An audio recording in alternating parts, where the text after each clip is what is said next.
ako možeš malo da požuriš. Mogu, evo, trčim. Evo. Rock and roll!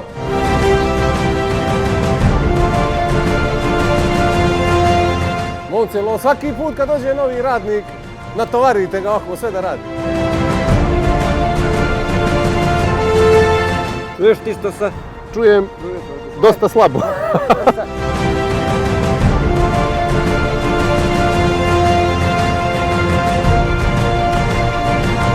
Štedi struju. Štedi struju, jeste.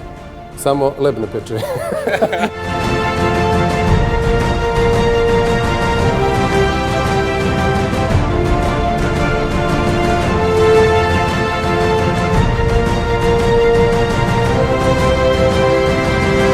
Dnevnica.